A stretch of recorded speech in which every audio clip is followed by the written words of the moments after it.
Bonsoir à tous, soyez les bienvenus dans ce journal. À la une de l'actualité, c'est l'ouragan Irma qui a touché les îles de Saint-Barth et de Saint-Martin. Point complet à suivre. Et maintenant, c'est l'ouragan José qui menace ces îles. On en parle dans ce journal. Maëlys est toujours portée disparue après 2 semaines de recherche. On fera le point. Et puis il y aura la bourse, le chiffre de la semaine, le top 3 des choses les plus recherchées sur Internet et la météo de Romain Lucas.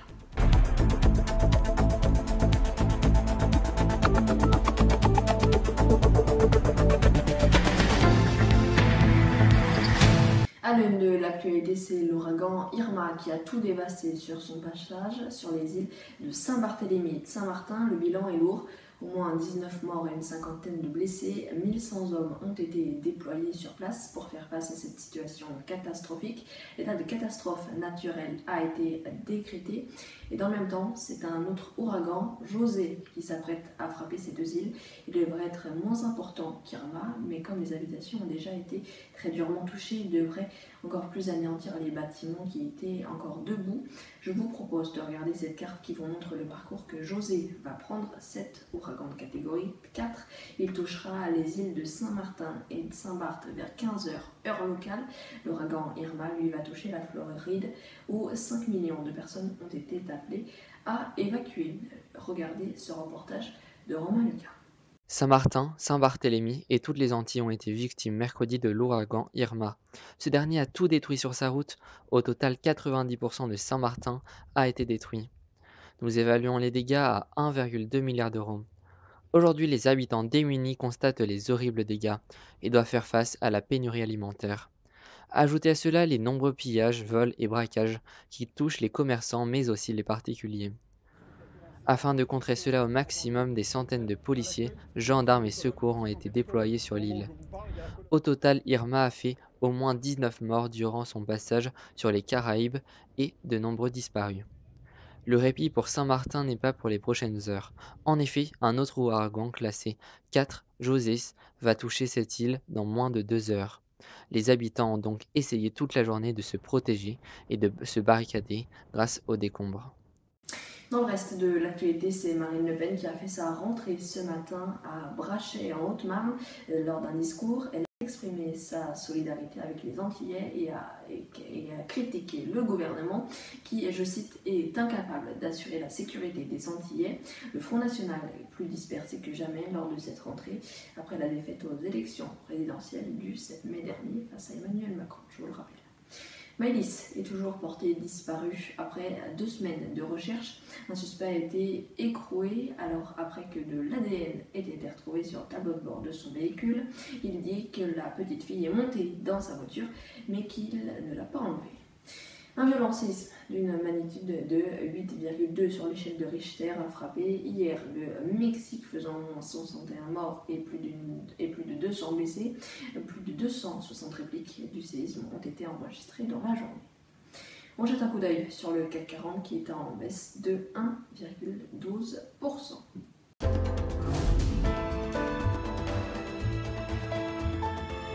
C'est l'heure du top 3 des choses les plus recherchées sur le web. Regardez, en premier c'est l'ouragan José qui est en catégorie 4 et qui va toucher les Antilles et le plus recherché. Vient ensuite Pierre Berger qui est mort hier à l'âge de 86 ans. Et puis en troisième position, il y a Metz PSG en football.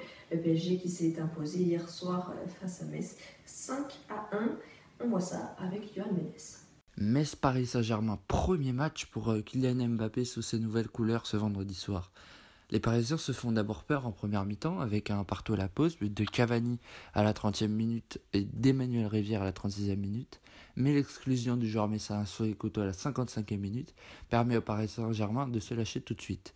Le premier but d'Mbappé surgit à la 58e minute, Neymar à la 60e, Cavani à la 74e et Lucas à la 86e vont aussi marquer leur but. Victoire finale 5-1 pour Paris Saint-Germain. Le PSG part en confiance en Écosse pour y affronter dans la première journée des phases de groupe de Ligue des Champions, le Celtic Glasgow. On termine avec le chiffre de la semaine, c'est 1,2 milliard d'euros, ce qui correspond aux dégâts causés par l'ouragan Irma. On fait le point sur le temps avec Romain.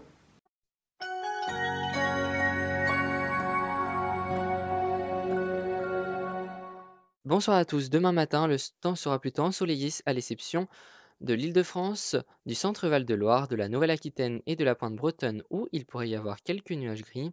De plus, des averses seront présentes près des frontières espagnoles. Du côté des températures, il fera de 15 à 22 degrés.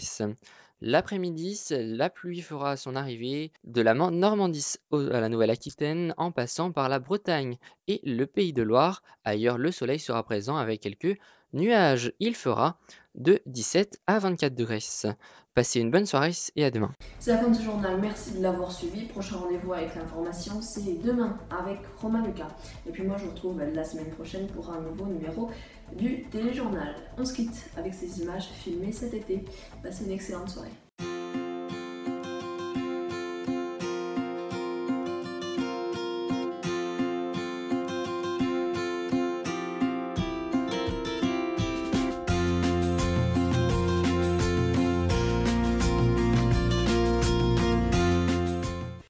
Découvrez toute l'actualité 24h sur 24 sur notre site internet infotv.fr.nf et sur notre compte Twitter @groupeinfotv.